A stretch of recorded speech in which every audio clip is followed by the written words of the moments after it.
Good morning everybody and welcome back to another video where today I have the wonderful job of talking to you guys about Wave 4 of the LEGO Legend of Zelda Custom Set Showcase. For those of you who don't know, this is our long-term project to imagine what a LEGO and Zelda playset theme could look like, and we have just wrapped work on our fourth, although canonically fifth, wave in the timeline. And this covers sets Z052 all the way through to Z068.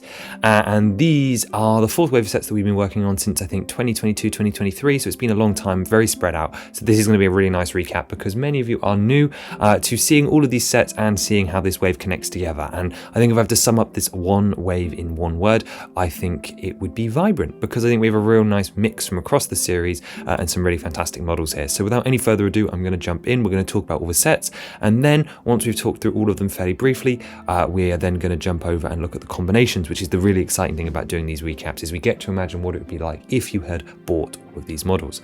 So to start us off with our first set, we have Z054. This is Salvatore's Sploosh Kaboom. It's the polybag of the wave and is a very small set based, of course, off of Wind Waker, specifically one of Salvatore's two mini games. And while it takes the name Sploosh Kaboom, it is actually not the game from Windfall Island, instead the one where you angle the cannon up and down, represented here of course with this Lego cannon piece, and launch it at these very different barrels out in the ocean. And these all have rounded bottoms so that they'd be fairly easy to knock over. This game would be interesting on carpet, but would definitely work quite well on hard floors. And of course you get one figure included, that being Salvatore, who comes with a two 2x3 tiles in transparent clear, and these have stickers on them to represent his sort of angry pirate face on his piece of cardboard that he puts up, or his happy yay you've won the game face as well. And then of course this model also includes a harp container and the rupee bag, which if you guys remember back from wave 3 was a new piece that we introduced as a family mold, where you get 3 green, 3 blue and 2 red rupees, and that pops up a couple of different times across the wave. But it's a very cute poly bag. I was very glad to have it in the wave as a starting point, but we're going to keep things moving to a more recent set, which is the Hero's Shade, or Training with the Hero's Shade to give it its full title. This was a smaller set ranging between 20 and 30 and contained the Golden Wolf and the Hero's Shade, as well as Twilight Princess Link. It is designed to be sort of a training arena, so think Star Wars duel sets, or just an environment to sort of get better in. You've got a couple of main segments. We've got a sort of micro scale version of the Hyrule Skyline in Twilight Princess, which is basically the arena you guys fight in when you get your hidden skills in game. We have a little launching feature for sort of Link to do a helm splitter, or the wolf to jump at him, a mini Farron tree from the Forest Temple, a miniature Hyrule Castle, and again all of this is on hinges so that it can move around. On the middle section we have these sort of pillars of the Arbiter's Ground in the distance using a bit of perspective trick, but also these two platforms where you can fight the figures backwards and forwards as if Link is learning the skills from the Hero's Shade. Of course the main draw is the Hero's Shade minifigure, but has one more feature tied to it, as underneath this cloud platform here with a little moon peeking out to get that sort of spooky atmosphere from the game, we have this rock piece where you can put the wolf on top and then sort of flick it backwards to reveal the Hero's Shade, sort of a transformation feature to change him back into his human form or wolf form, whatever you like. And this pairs really well with a set from wave 1, which was the Wolf Link attack, meaning that both of our wolves from Twilight Princess are now in Lego form. One of the older ones though that we did again a couple of years back, probably before Tears of the Kingdom now, is the Volvagia boss battle Z0056. This is our first dungeon expansion of the wave, a fair few dungeons in this wave, and it is a boss encounter based off Ocarina of Time with Volvagia. The main gimmick here is that we've got the 9 holes and we've got a bit of a whack-a-mole setup. 2 of the holes here actually have sort of a cam motion when you scroll this sort of grey brick here. One of the head pops up and the other one pops down, and if you keep rotating, the 2 different heads pop up, down, so you actually get 3 Volvagia heads in this set, and that is to sort of simulate where you're sort of looking for the Megaton hammer to hit it. And that includes the one figure in this set, which is the Fire Tunic Link from Ocarina of Time. Obviously you also have Volvagia here, who is flying above the model, and you can remove any of these sort of orange platforms that we've got around to place Volvagia in. It's a very plain arena, but obviously it's a very iconic boss fight, and it needs some way to display Volvagia and obviously connect with the dungeon system rather than just selling her on her own for 15. I really love the new custom head mold that we did. The jaw is existing, but the head topper is brand new, and of course we've got all these chains to represent sort of the whips, and the reason we did that is so that it can be flung around with its hair to do damage. And of course you've got the 2 connector pins on the side to add this to your expanding dungeon layout, which we will come back to at the end if you're not familiar with our customizable dungeon setup. So yeah, nice way to pose Volvagia. If we've got one gaff with this set, it's that the legs are actually missing. I need to go back and fix that. Volvagia does not have any limbs in this model currently, and there are also 2 boulders included full of little fiery ashes for for you to drop on Link. But let's keep moving. Next up is Fight Azura River. We just had this set, so I will keep it brief. But it is a segment of the Lanayru region from Breath of the Wild, specifically the Inogo Bridge, where you first meet Sidon and go through the sort of Lizalfos camp as you wind your way up to Zora's domain. There's a chest behind a waterfall, another one in the wall, and an Octorok that can jump up. You can even fell a tree to cross the bridge. And of course, beyond that, we get some great figures, such as Green Lizalfos, nice and common, but we always want more. Explodable Crate, we've got Sidon, Zora Tunic Link from Breath of the Wild, the Green Octo, as mentioned, and then the Electric Wizrobe, sort of rounding out the cast here, as Wave 4 did actually introduce the new Wizrobe mold. You've also of course got this nice Zora Tower, and yeah, it's just an environment to play in and a little bit of a shelf display at the same time, so a nice combination in my eyes. Again, another one that was done quite a while ago is our second dungeon expansion, that being the Spirit Temple Gauntlet, of course again inspired by Ocarina of Time. This one contained 3 room segments for you to add to your dungeon, including a right angle, well actually it's a T-junction room, and of course the infamous Iron Knuckle that appears in this dungeon. So one of the rooms is this throne with all these breakable pillars, 2 of which have candles on, and of course these all break down in classic LEGO fashion. The middle room actually has a blade trap and goes over a small thin bridge here. You can imagine Anubis being present, even though the one's not included in the set. You've actually got a small door puzzle where you have to turn this snake statue, and that actually moves the door open for you to go through. And then the first room has a flying pot that you can sort of launch at people, and then of course a little wall here, and that wall is sort of made with Technic beams on its side so that it looks like a wall, but you can actually push through it really easily. I suppose a bit like a conveyor belt, but really that's supposed to mimic the Lens of Truth, which I think is a really fun feature here. And of course all of these are rearrangeable components. You get a lever in the set, you get Twin Rover in the set, and Young Link with the boomerang as well. It's absolutely fantastic. Another small range dungeon expansion that suits the rest of the models really, really well. The next set up then is the Lockup Breakout. This was Z060 and is the Hyrule Castle expansion of the wave. It comes with a Stau Koblin and a Stau Lizalfos, as well as Link in the Well-Worn set from the beginning of the game, including a pot lid and a torch as his weapons, and then a cheapified version of the Staunox, which is much smaller than the skinned Hinoxes in Wave 3, but this one was designed specifically to fit in this dungeon and kind of look a little bit cute at the same time. This castle wall segment is useful because it actually allows you to have a bit more rock in the layout. Previously it's just all been walls apart from the sanctum, but this one bridges that height gap, so half of it is up high on a rock and half of it is low down. The build is mirrorable, so there's a little bit more customizability if you were going to buy multiples to expand your castle layout. And then on the inside, not only do we have a little escape feature here with this little grate in the wall here, but there's sort of a mine entrance, we've got a spider web, and then this 2-story prison where we've got a couple of cells down below, one of which has some glow-in-the-dark sludge in it, the other one has a poo in it, of course, and you can lower this chicken wing down into the main arena here as if you were feeding the inhabitants. And there's a couple of other details for the guards, and of course 2 working battlements and a stud shooter. Again, a really nice addition to the castle. I'm really pleased that this is here, and I think it is well deserved. But yeah, nice breakout feature, a nice little lockup, and some great figures. I know it's cheapified, but I really do like that Staunox. Z061 was Freeing Najdra, which I believe was one of the earliest sets we did in Wave 4. This one, of course, recreates one of the dragons from Breath of the Wild. I'm not a huge fan of this one. I really like how she looks from certain angles, but she's just too big. Unfortunately, there was no real way to sort of scale her with minifigures and make her smaller, so she has a really awful price and a really high piece count and a fairly boring build.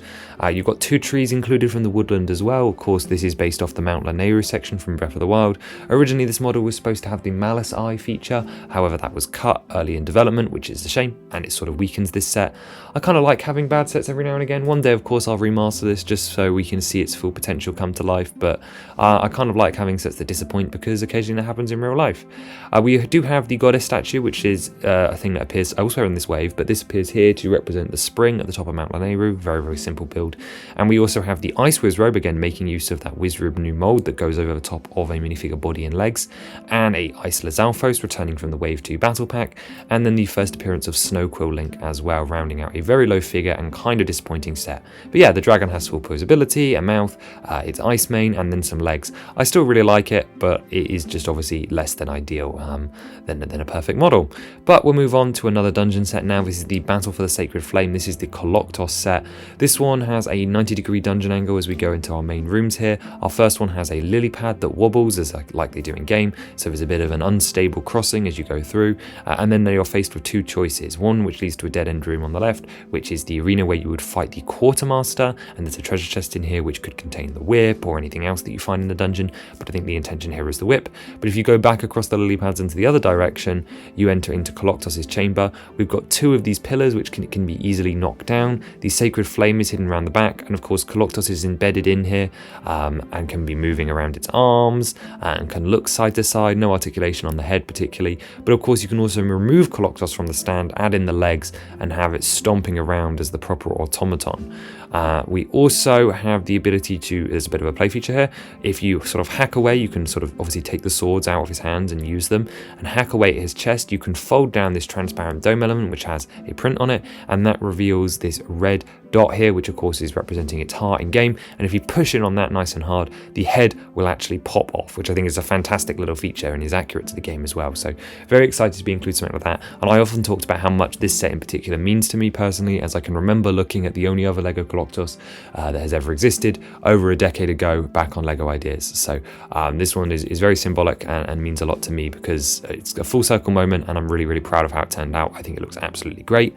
As for figures in this set, we have an appearance of the Skyward Sword Link. This is the first time it's been included in this wave. We have the Quartermaster, and then two cursed Bokoblins, which actually have an exclusive head mold for this set and are using the prosthetic leg piece to represent their skeleton bone on one side instead of the peg leg, but I'm fine with that as well. The Skyward Sword love continues with a more recent one. Here is the Thrill Coaster Roller Ride. This is the only way you can ever do a Zelda roller coaster that is canon, and I absolutely love it. Of course, the roller coaster can go up. It stops at this sort of barrier here and then spirals all the way down and then takes a big jump at the end. This is combinable with a Wave 4.5 set, so a set that would just release later on but isn't truly Wave 4, isn't truly Wave 5, which was the Moldarak's Nest, allowing you to sort of integrate the Scorpion in here. Of course, we have the docks where you can bring Skipper in. We've got a Goron here, specifically Gorko, which I know should be Gotram, but Gorko is more iconic. And you've got this little dock area here with various different barrels and sea charts and so on. And of course, there's a little pathway underneath with some bombs to blow up a rock, where there's a time shift crystal, and you can make the Technoblin appear as if you're going back in time. There's a Phoenix which can spin around the track as well. You've got Skipper's Retreat at the top, which you actually pass underneath on the roller coaster track, and this has some references to the game as well as a charging port for him, and of course a treasure chest as well. You've got the Gust Bellows and the Claw Shots included, and even a little P-hat which goes up and down, so you can use it as a bit of an elevator to ride up and down. If you want more details about this one, I go in depth in it in its recent video on my channel. I think it's a really fun set, and the only way to do a canon Zelda roller coaster, I would love to do this in real life, and I really hope it would work. Skyward Sword though isn't done, as Z064 was also another set. Specifically, this was the Imprisoned Seal Break, which is a giant buildable imprisoned. No matter what you think of the boss in game, this was a really cool one because you could actually recreate the 3 stages. You not only have removable arms, but also a vinyl piece which you could attach to the head to sort of make it have its wing. It's very stable, and the head can be rotated 90 degrees upwards to suck Princess Zelda's soul, but also you can press down on the ceiling spike and that actually makes the mouth motion. I had the pleasure of building this one in real life, and it's really cool. He's actually surprisingly cute. I really enjoy it.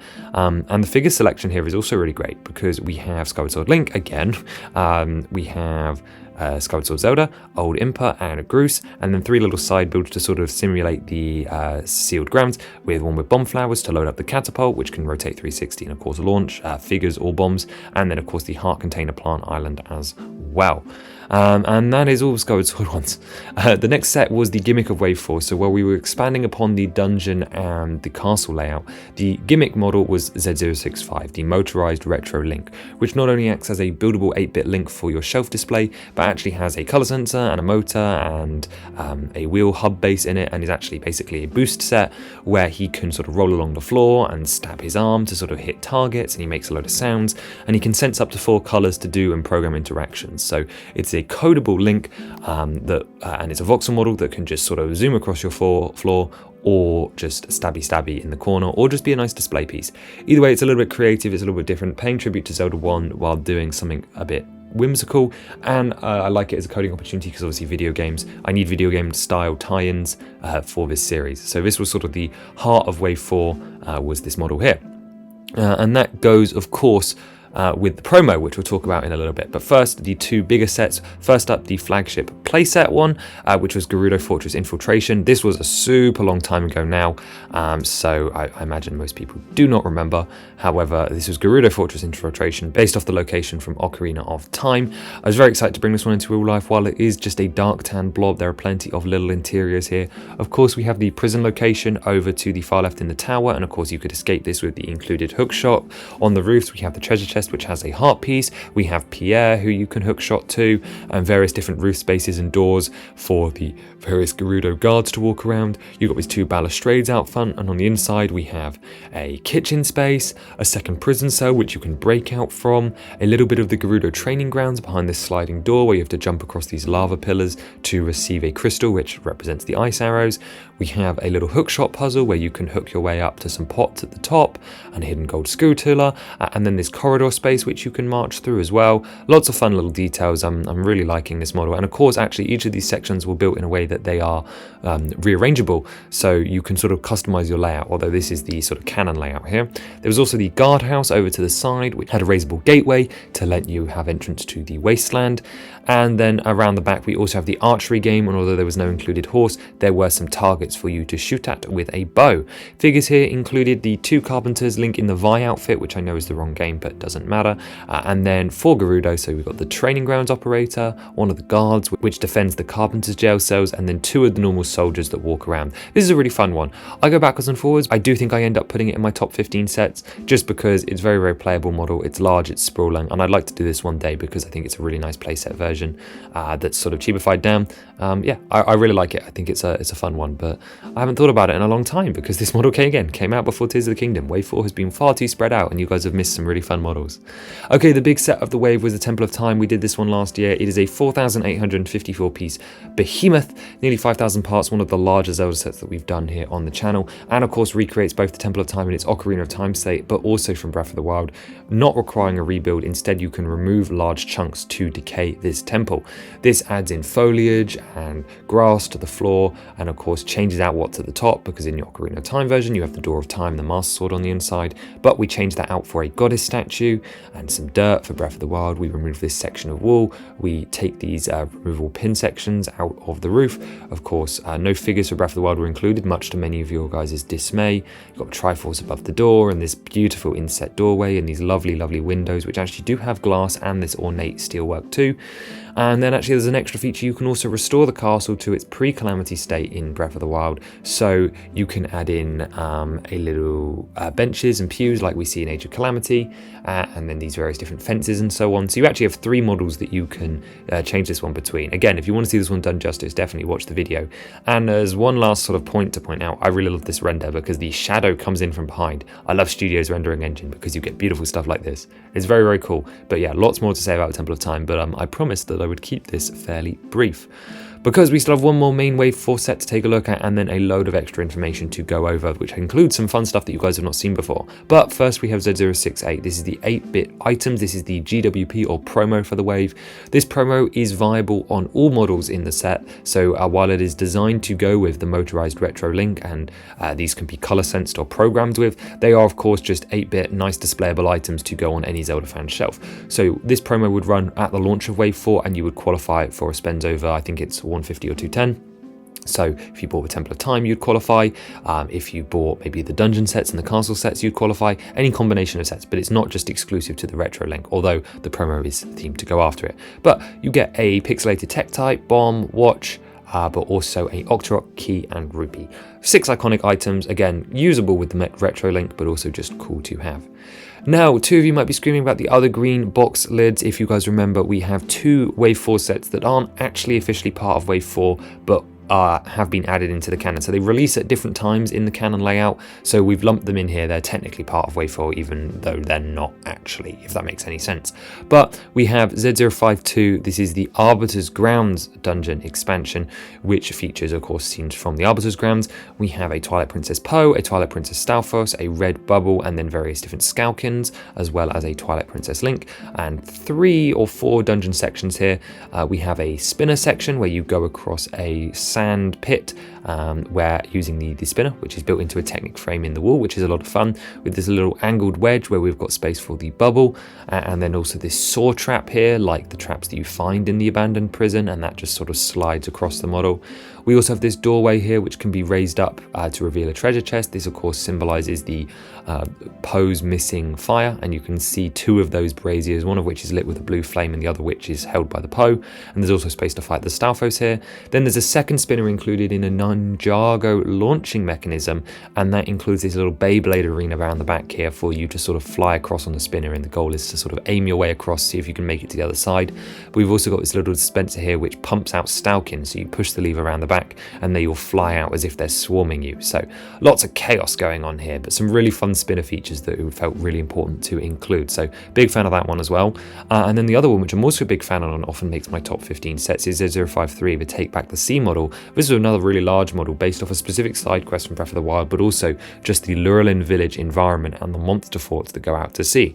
So on the Lurelin side of things, we have the treasure chest shop game. So in here are three sort of rotating platforms, and you can choose what treasure you put on there. We've got a diamond, we've got some other random bits as well, and basically you can spin these around, and of course as your friend it's a bit of a memory game, so if you had this set with friends you would sort of hide one and then sort of reveal the other as you go. We've got the Korok puzzle on the top as well, and then just some nice decorations outside alongside a sheep pen. This is another Zelda set that includes the ingredients to make a recipe, so you'll notice that Kina is holding a seafood paella, and the various different ingredients to make that are hidden throughout the set, such as the seafood in the crates, we've got the wheat, and then also, or should I say the rice even, and then also the butter, all hidden in this model here. But in the other hut, it's just Kiana and Kinov's hut, so it's where they live, and we've got a little canoe. And of course the village is under attack, so this is based off the Take Back the Seaside quest, where the village doesn't come under attack, because that's a Tears of the Kingdom thing. Maybe this set should be remade for Tears of the Kingdom, but Link has to go outside into the bay and take down this enemy fort. So he's got a little raft to do that, and the Link here has actually got a vinyl Korok leaf on a little pole here, which is very, very cute. And there's a blue Lizalfos, a blue Moblin, a black Bokoblin, and a silver Bokoblin inhabiting this fort, and you can either join Numar, or maybe Cloyne comes up from the treasure chest shop, or not, doesn't matter, and you can sort of invade around this monster camp, which has all the accurate details, all the skulls and so on. But there's a big lever down the bottom, and if you press this, it's like what happens to them when you shoot them in Age of Calamity, and it all explodes and collapses into many different parts, which I absolutely love. I have no idea if this would be stable. I'd really hope so. There are some transparent rods holding it up. I want to try it in real life one day, because I think it would be a lot of fun to explode, but I've done a really bad job of explaining it. Okay, including those two extra sets, that's everything in wave 4. So first up, let's take a look at the all boxes shot. Here's the one without Arbiter's Grounds and Take Back the Sea. You can see it a bit more as a cohesive wave. Again, we've still managed to get a range of sets at a range of price points. It's a big wave, obviously, with Temple of Time. That'd be an expensive one, and I love how consistent this green box is, green box stripe is as well. That will be changing up for wave 5. We've been with it obviously for a very long time, so it sort of almost doesn't stand out to me anymore. But yeah, we've got a range of sets, of course, got the polybag or the £20 sets, all the way up to the big playset flagships as well. So a huge, nice range. And you see what I mean about this wave being super, super vibrant. We've got so many colours from across the series and so many models that just scream fun, and this is why Zelda is perfect for the LEGO treatment. We've also got this one here, which has Arbiter's Grounds and Take Back the Sea included, which just fleshes out the wave a bit more, but neither one feels wrong without it, so I'm glad to have them here. Here are all the sets together, sort of laid out as if they were on someone's floor. You can see that we've got the dungeons here, which can sort of connect together, at least the ones that we have. Only one castle expansion, so it doesn't look as impressive, although I'll show you that with the rest of the castle in a minute. I really like the sort of deserty section that we've got as well over on the right hand side. I know they're different games, but we've got the giant Gerudo Fortress, which really does sprawl, and then the roller coaster track with our sort of mini Skyward Sword sub-theme in this wave. It wasn't intentional, but it just worked out. Of course, the ancient, this part was intentional, that the ancient battle pack would complement the thrill coaster roller ride, so they were done together to sort of give you more creatures to expand it, but it wasn't intentional that they'd actually look good on display together, because technically that BMOS structure is actually meant as a dungeon room. Poor training with the hero shade is out on its own, but you never know, you need sets like that. Same with Salvatore's Sploosh Kaboom. It it will one day get more Wind Waker sets. It just don't have many at this point. And then we've got the 8-bit stuff, which again, very different. So a little bit disconnected in places, but that Temple of Time does look fantastic. I really love that model. I would really like to do it one day, once those roof pieces come in dark orange and then pour in prison. So some areas of cohesion, but not as much as previous waves. However, of course, everything connects in different ways. I do like Nadra flying there. Shame she couldn't really be displayed like that unless you had lots of transparent rods. Let's take a look at the all figure picture as well. This is fantastic. Again, I love how no matter what I do, these ones seem to come together and work out. So these figures look fantastic here. Here's the full lineup, all drawn, including the brick built stuff like Nadra and the Imprisoned at the back, which take a long time to do. But yeah, a nice strong figure lineup, lots of repetitions. So let's just talk about that quickly. The link breakdown was something that was concerning me because I noticed that we had 3 Skyward Sword links in sets that you were designed to get all of, specifically Thrill Coaster and then Moldorak's Nest, which actually isn't a wave 4 set. But even in this wave, we have the Battle for the Sacred Frame, the Thrill Coaster Roller Ride and the Imprisoned Seal Break, all with a Skyward Sword link. Actually ended up being less than I expected. We actually have a fair few link varieties in this wave. And that was good. However, obviously 3 of the same figure. It's to be expected. I like that Link shows up multiple times. I like that he shows up in the same outfits because it matches what LEGO do with like Harry Potter and other key characters. It makes a lot of sense to me, so I'm absolutely fine for that to be here. If you were curious, we also have 1 Twilight Princess Link, 1 Fire Tunic Link, 1 Zora Tunic Link, 2 Child Links, 1 Old Shirt Link, 1 Skullclaw Link, 1 Gerudo Vi Link, 1 Adult OOT Link, and then the 3 SS Links. So a huge amount of link variations in Wave 4 alone, despite, of course, Skyward Sword Link dominating clearly.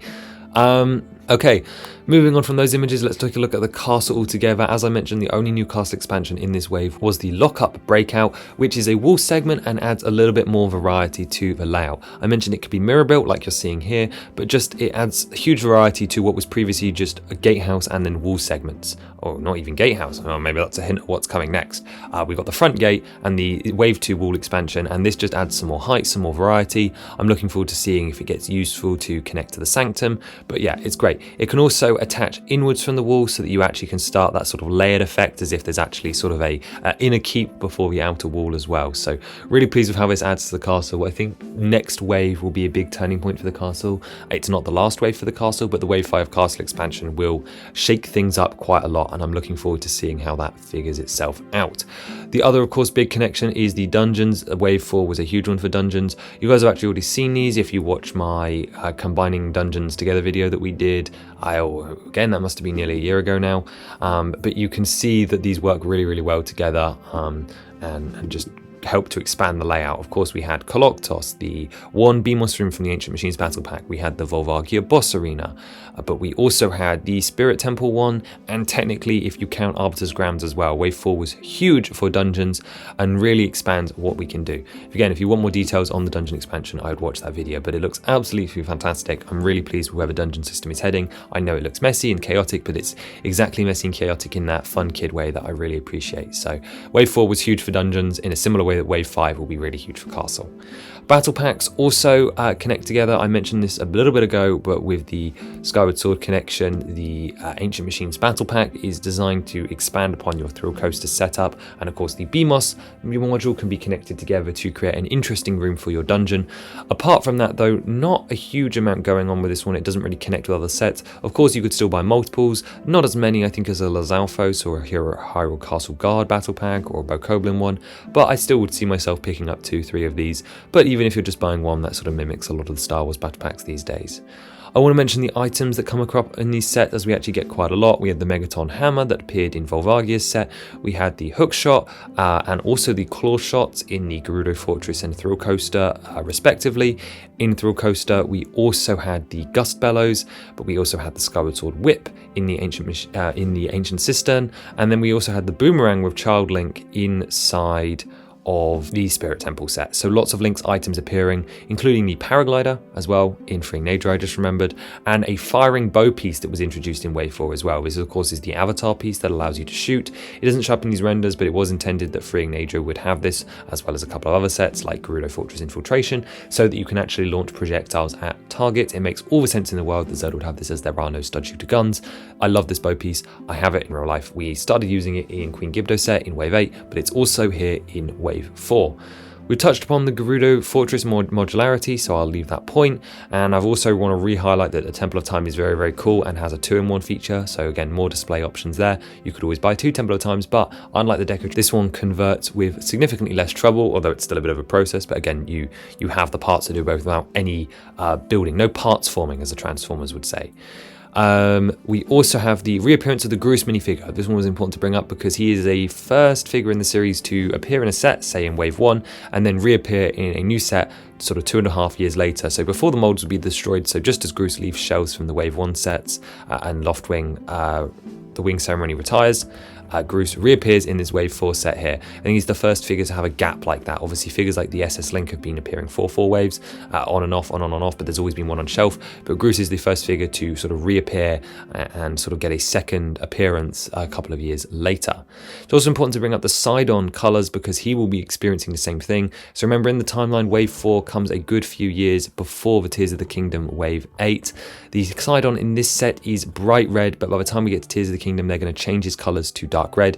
What this is mimicking how when figures get updates, sometimes big things change about them. You look at the various different iterations of characters like Darth Maul across Star Wars, or any character that reappears and so on over a decade. So as in Wave 4, they appear in red, and then he goes through his shelf life in this set, and that set retires, and a year passes, and then suddenly they're like, oh wait, we need to do Sidon again for Tears of the Kingdom. Oh, maybe he's actually more dark red. So I'm sure that would be controversial, but it's a nice inclusion to add to the realism of this series. I wanted to look at a couple of factions quickly as well, because the Goron and the Gerudo are nicely expanding, and actually they've got quite an expansive layout. Starting with the Gorons, we now have 1, 2, 3, 4, 5, 6, 7, 8 Gorons, with the additions, of course, of Gorko from the newest wave. There's actually a spoiler Goron on here as well. But yeah, the faction is fleshing out, and I wanted to point out how different they all look. Obviously, the standard Gorons for Tears of the Kingdom tended to use minifigure heads, and that's mostly so they could have accessories like the beard in the case of Gomo the Gourmand, or the Minion's hairpiece for Yonobo, or the chef hat for Cook. And this is great. Some of them have shells around the back. Other ones, of course, like Gorko, have a different headpiece and have a bracket around the neck for the backpack, and various different simple printing and so on. And this headpiece is also shared by the spoiler Goron that I won't get into right now. And then if you go into Ocarina and Majora's Mask, Link the Goron, and then of course Darunia are using dark tan instead, which Cook did as well, but these two do here. And they look slightly older. And then of course Daruk is the one with the big custom like Biggie mold that goes over the top of a pair of legs, and then has the sort of Hagrid Armage arms as well. But this figure feels more and more likely to look like this every time that we sort of progress forward due to his unique body shape, because I feel like LEGO have no other options. But despite them looking completely different, I really love how this group looks together. Daruk needs a remaster. But that will come eventually. Okay, and then the Gerudo are the other one that I wanted to take a look at, because they've also had a huge increase now that we have the Gerudo Fortress. So of course we have Bosa, the 4 members of the Gerudo Fortress, Noburu from the minifigure series, and then Riju. Not quite as big as the Gorons, but still a nice collection. Again, I wanted to show them off because I'm pretty pleased with the cohesion here and how they all look together. One day we'll be able to do this with the Rita and the Zora. There are sets planned for both of them that will up their figure counts drastically. It's just they can't all happen in the same wave. So here we are. New molds then, briefly to go over it, here are the list of new molds that I created for Wave 4. Again, I limit this, so this is just on par with the LEGO Mario theme because it's another Nintendo IP, and obviously Nintendo are going to be slightly picky with it. So we have a new mold for the Hero Shade helmet, a new mold for Volvagia's head, one of only a few molds that weren't designed for minifigures, that one. We have a new mold for the Technoblin head, a new mold for the Octorok piece. This again is part of that Mucktorok piece family and will later be used for him as well. We have the Wizrobe robe that goes over a minifigure torso and legs. We have the Link Zora tunic headpiece. We have the Sidon headpiece. Again, that one and the Zora Link one will both be used in the future. We have the Twin Rover body piece. Again, this one's inspired by the goblins in LEGO Elves. We have the Snowquill headpiece. We have Koloktos' blade, the third piece that was designed for this wave that wasn't for figures. We have the Cursed Bokoblin figure head, and then the Vi headdress as well. So only a couple of new molds, mostly figure stuff. This is online with what we see all the time in minifigure themes like Star Wars and Mario. Remember, this is a what if Zelda was a premium LEGO theme, not a theme like Sonic that only gets a couple of new molds each year. However, Sonic's been doing all right for new molds. So this feels on par, maybe a little bit generous as usual, but again, it's within 5%, so I'm happy. This wave also does a good job at showing off different types of play. We have action play, of course, where things explode. We have dollhouse play, where you can play inside an environment like Gerudo Fortress Infiltration or the Lockup House as well, but that also has some action. We have coding play and creative play with motorizing retro link, but also opening up options for like dungeon expansions and castle expansions for your creative, with the ability to do storytelling. There's modularity and combinability. We have gameplay in the form of physical games, so again, playing with the retro link, but also setting up different scenarios with the dungeons and in different environment builds as well. We've got kid collecting in here through desirable minifigures and also models that connect together. We have the pose and display for stuff like Koloktos and the Imprisoned, and I guess also Nadra, Volvagia and the retro link too. Of course, fully display with the Temple of Time. Creatures that move and that can be sort of stomped around, your Godzilla style, like Imprisoned and Koloktos. And then two-player play, again, retro link dungeons, models like Take Back the Sea with the hidden treasure feature, which specifically works well with the second person. And then challenge play, where we challenge your skill, such as Thrill Coaster Roller Ride, or again, the Take Back the Sea one, and various different, or Salvatore as well is the biggest example of this. The Salvatore polybag is great for that. Yeah, just wanted to highlight how many different types we were considering as well. And yeah, I think for a model, for waves that were, again, this was all planned out, but for something that took 3 years to fully realize, I think the cohesion here is kind of a miracle. I'm really happy with this wave. Again, wave 4 was sort of my brunt stick. It nearly broke the project back before Tears of the Kingdom came out, and then obviously it got broken itself by the Tears of the Kingdom wave, which was 18 sets in the middle of the development of this wave. But yeah, it was a very different style of doing it. In previous waves, I've done them all and then released them. Like, I haven't released the sets until I've actually had all sets. This was the first wave where some of the sets weren't finished as I started to showcase certain videos early on. However, all models got finished up eventually, and I think the cohesion here is great. So if you're still here at the end, let me know which of these sets from this wave are your favorite. Let me know which wave is your favorite as well. And as we approach Z0100, we'll be starting the community polls here soon for voting on your favorite set out of the 100. So that is something to look forward to and check back in on, though I'll do some reminders of that. Up soon, we have some more custom sets coming to finish on our way road to 100 customs. And I hope you guys enjoyed. Let me know all the things down below, and I hope you have a very wonderful day. Bye bye.